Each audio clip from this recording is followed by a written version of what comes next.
Olá, eu sou o professor Sandro e estou aqui para te convidar para mais uma aula de física. Vamos a ela? Nesta aula, veremos mais algumas aplicações das leis de Newton e reconheceremos forças especiais que atuam nesses casos. Então, vamos à aula.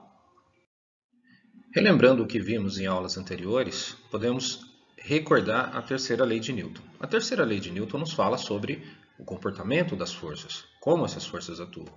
Então, só relembrando, a toda ação, e entenda a ação de aplicar uma força, a toda ação corresponde uma reação em sentido contrário e com a mesma intensidade. Essa é a terceira lei de Newton. Relembrando o que a gente viu na aula anterior, temos que as forças existem sempre em pares. Essa é uma consequência da terceira lei. Então, nós temos pares ação-reação. E aquela discussão sobre se as forças se equilibram, se anulam. As forças de ação-reação nunca se anulam, porque atuam em corpos diferentes. No contexto cotidiano das aplicações das leis de Newton, algumas forças recebem um caráter especial, elas estão sempre presentes.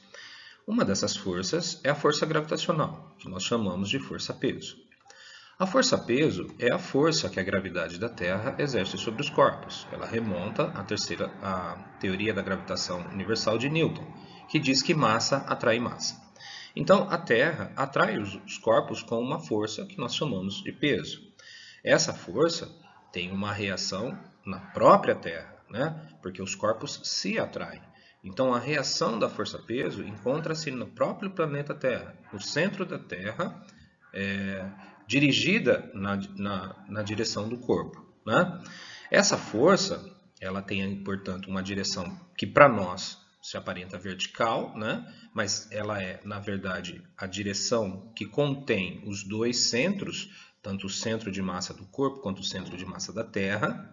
Então, é uma reta que passa pelo centro de massa do corpo e pela Terra. Essa é a direção. E o sentido, para nós, é sempre para baixo, apontando para o centro da Terra. Esse é o sentido da força-peso. O módulo ele é proporcional à massa do corpo. Por quê? Remonta à teoria da gravitação universal de Newton. Se um corpo ele sempre cai, se ele está sob a ação exclusiva da força-peso, ele cai sempre com a aceleração, que é igual a g, então a força que atua sobre ele é proporcional à massa. Por quê? Porque nós percebemos que na queda livre, dois corpos com massas diferentes, eles caem com a mesma aceleração.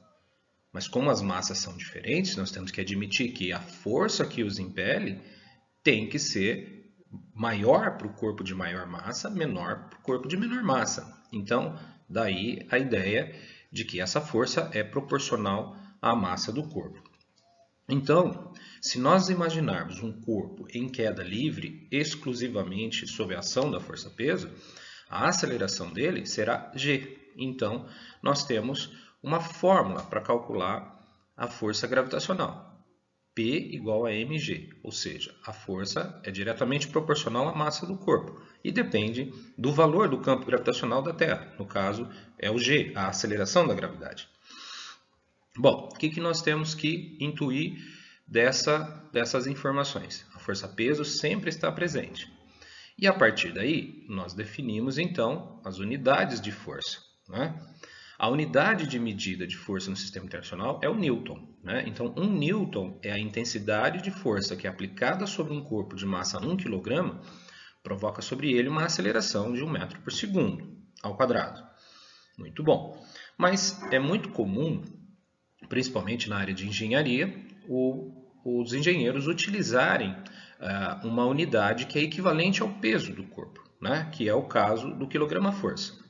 Então, 1 kgf é uma unidade usual, ela não é oficial é do sistema internacional, é o Newton.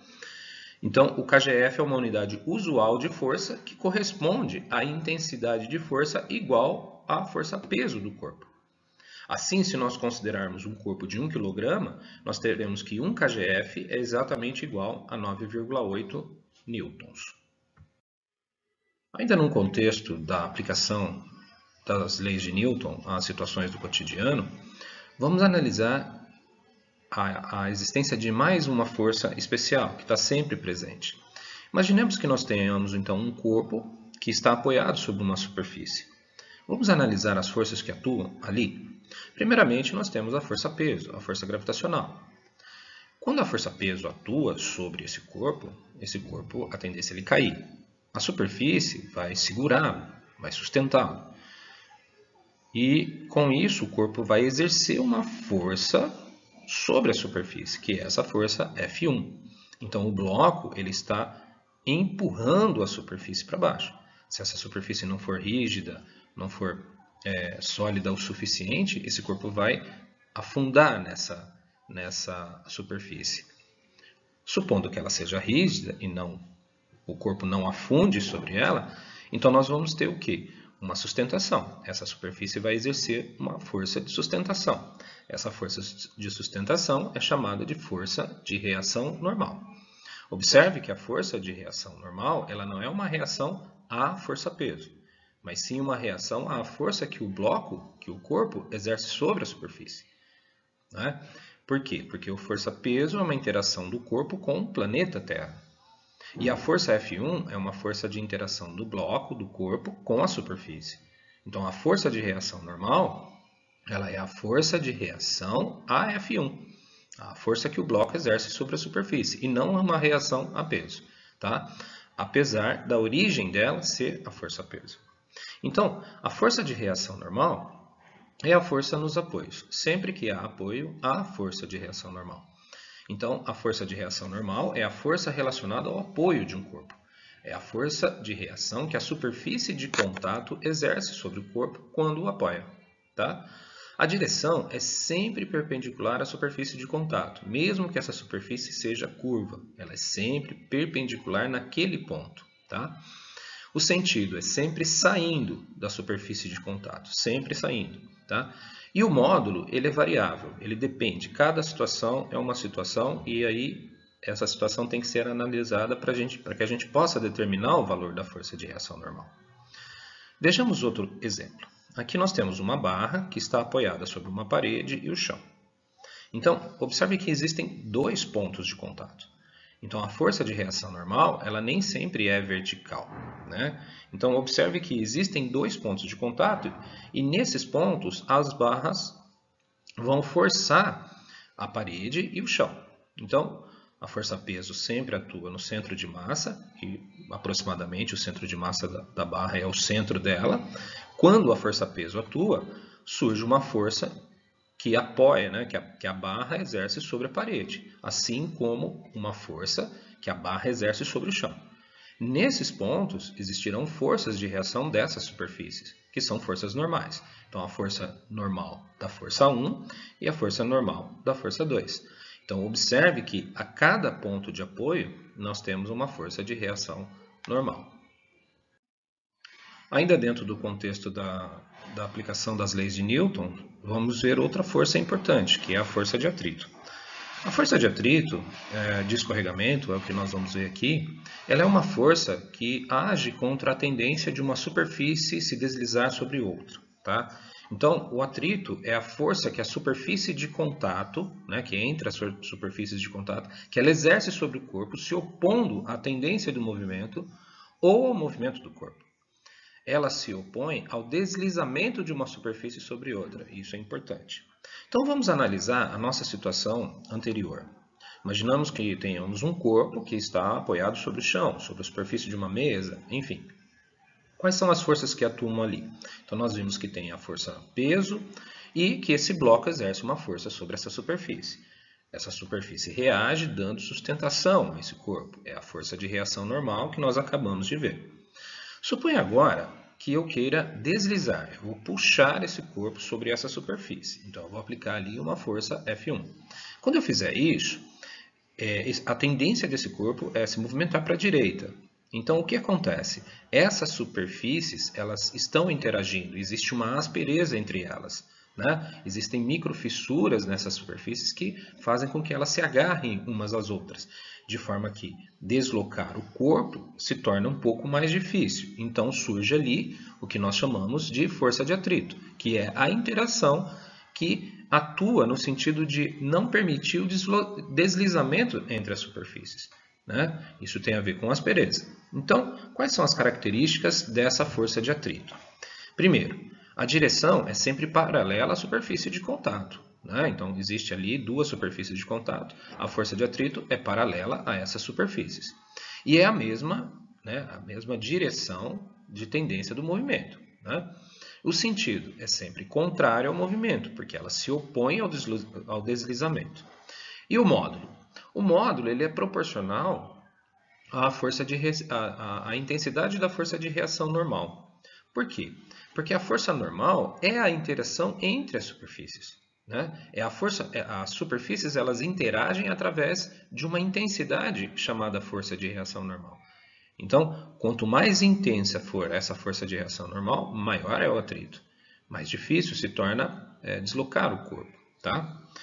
Vejamos a nossa situação em que a barra está encostada na parede e no chão, né? Como nós vimos, quando a força-peso atua sobre essa barra, ela está apoiada sobre dois pontos, então ela exerce forças sobre esses dois pontos, né? Então, empurra a parede, empurra o chão. O chão reage dando sustentação, são as forças de reação normal. Mas essas barras, elas poderiam se deslocar horizontalmente e verticalmente nos dois pontos. Então, olhemos o que acontece em cada ponto. Para que a barra não deslize, ela empurra o chão, ela tem a tendência de empurrar o chão com uma força F3. Né? E o que acontece? Se houver atrito, esse chão não permite esse deslizamento. Então, existe uma força de atrito no sentido contrário à tendência de deslizamento desse corpo. Então, a força de atrito ali é o que mantém a barra nesse ponto. E no segundo ponto, na parede, também existe um atrito. Se ela tentar deslizar, né, a tendência é que ela deslize para baixo ali naquele ponto, existe uma força de atrito para cima que tenta segurar esse movimento, né? Então, essa é a força de atrito. Então, como nós dissemos, a força de atrito ela é proporcional à força normal. Essa constante de proporcionalidade, que nós representamos aqui pela letra μ, né, é o que nós chamamos de coeficiente de atrito. Né? O coeficiente de atrito ele é uma característica da superfície. Ele está relacionado à aspereza dessa superfície. Quanto mais áspera, maior o coeficiente de atrito. Quanto mais lisa, menor o coeficiente de atrito. E esse coeficiente de atrito é um número que vai entre 0 e 1. Né? 0 significa ausência de atrito, né? E 1 seria um atrito máximo, né? Então, cada superfície tem o seu coeficiente de atrito, né? Então, esses atritos de escorregamento, lembrando que é um atrito de escorregamento, nós podemos ter atrito de rolamento, enfim, diversos tipos de atrito, né? Esse atrito que nós estamos estudando é um atrito de escorregamento entre superfícies.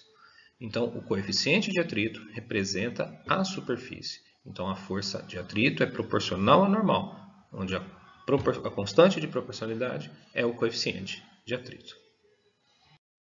Vejamos um exemplo. Os blocos A e B, mostrados na figura a seguir, com massas iguais a 10 e 5 kg, são arrastados pela força de 60 N, de intensidade de 60 N. O coeficiente de atrito dinâmico entre os blocos e o piso de apoio vale 0,3, e o fio que une os blocos é ideal. Considere G igual a 10 metros por segundo ao quadrado e determine a aceleração adquirida pelos corpos e a intensidade da força de tração no fio.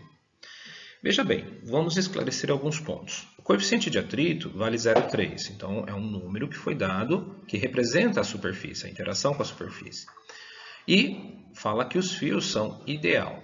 O fio ideal significa que ele não estica, ele não vai promover ali uma desordem no movimento dos corpos, né? Ele não vai influenciar o movimento dos corpos, é como se fosse uma ligação rígida. Outra coisa, o atrito dinâmico, né? Existe uma diferença entre você partir do repouso com um corpo, o coeficiente de atrito é um pouco maior, que é o atrito estático, e o corpo já em movimento, né? Que é o atrito dinâmico. Isso será discutido em outras aulas. Então, por enquanto, vamos nos ater a aplicar a definição de força de atrito. Para que a gente possa entender e como determinar a aceleração, sabendo que existe atrito, né, nós precisamos primeiro determinar as forças que atuam sobre esses corpos. Então, a primeira coisa que a gente faz, e a gente vai precisar, é determinar a força-peso de cada um dos corpos. Isso é uma informação essencial. Então, o peso é proporcional à massa, né?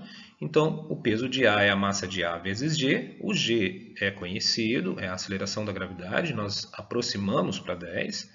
Então, o peso de A é a massa de A, que é 10, vezes o G, né, que é 10 metros por segundo ao quadrado, que vai dar 100 newtons, aproximadamente, né? Porque o G, na verdade, é 9,8, mas a gente aproxima para 10. Da mesma forma, o peso de B é a massa de B vezes G, que dá 50 newtons. Uma vez feito isso, vamos dar uma analisada nas forças que atuam ali. Separando aqui, então, os blocos, nós vamos ter as forças peso de A, a força normal de a força peso de B, a força de reação sobre B.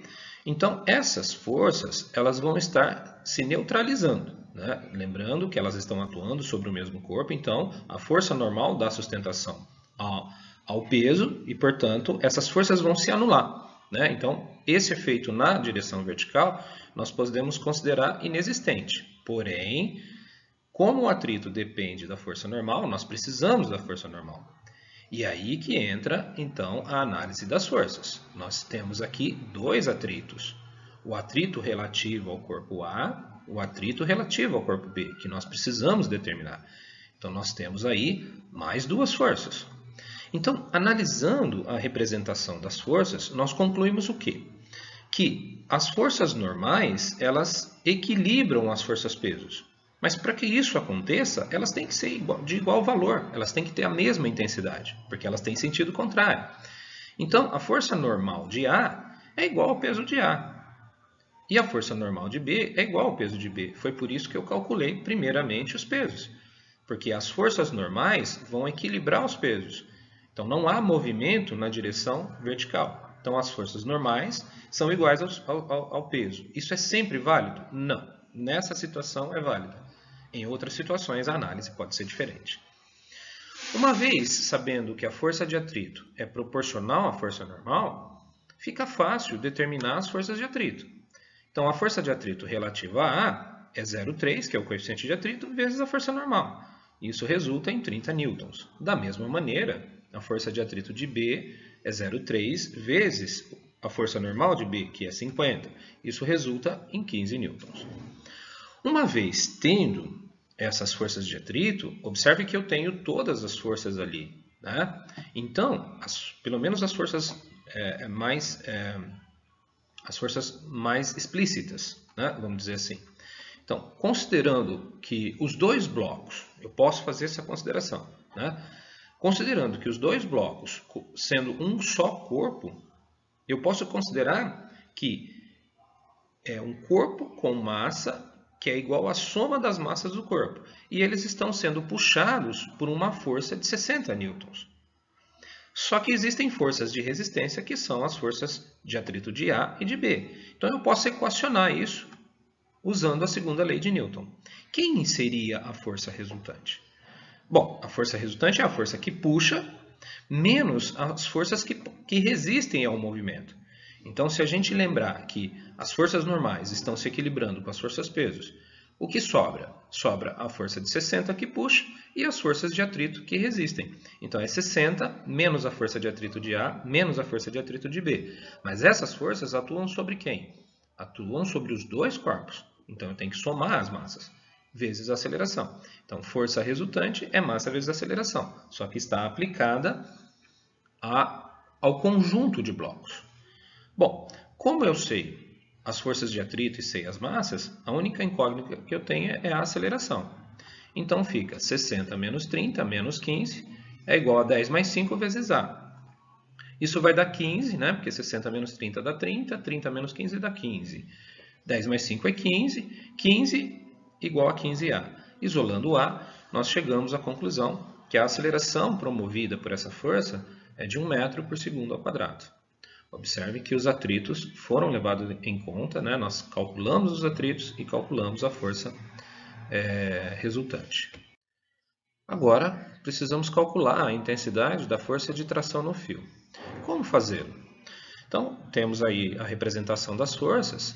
Então, vamos analisar cada bloco de forma isolada, né? Então, se eu analisar o bloco A, eu vou ver que ele é puxado por uma força de tração, né? Uma força de tração é uma força aplicada sobre um fio ou cabo, né? Então, existe uma tração com que B puxa A, né? Então, eu chamei isso de TBA. É a tração com que B puxa A, né? Então, o corpo B é puxado por uma força de 60, mas ele está ligado a um fio, ao corpo A. Então, através desse fio, ele puxa o bloco A. Essa força de tração é a força que puxa o A.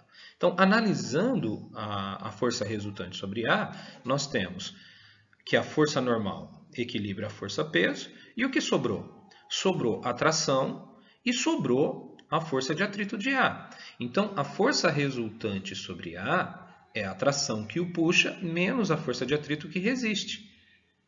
Como essa é a força resultante sobre A, eu uso a massa de A vezes a aceleração. Lembrando que a aceleração é a mesma para os dois blocos. Analisando agora o corpo B, nós temos o quê? Se existe uma tração que puxa A, para B ela é uma força de resistência. Porque imagine, o que o B está sentindo? Tem alguém me puxando com 60 newtons, mas o A é pesado, eu tenho que vencer a inércia de A. Então essa força de tração AB é uma força que onera o movimento de B, né? Ela é um peso para B. Então, ela atrapalha o movimento, então ela atua no sentido contrário. E as trações BA e AB, elas formam um par ação e reação, elas estão unidas por meio desse fio, né? Então, analisando o B, o que nós temos? Nós temos a força de 60 que puxa o B, que vai fazer com que ele se movimente. E quem são as forças que reagem a esse movimento?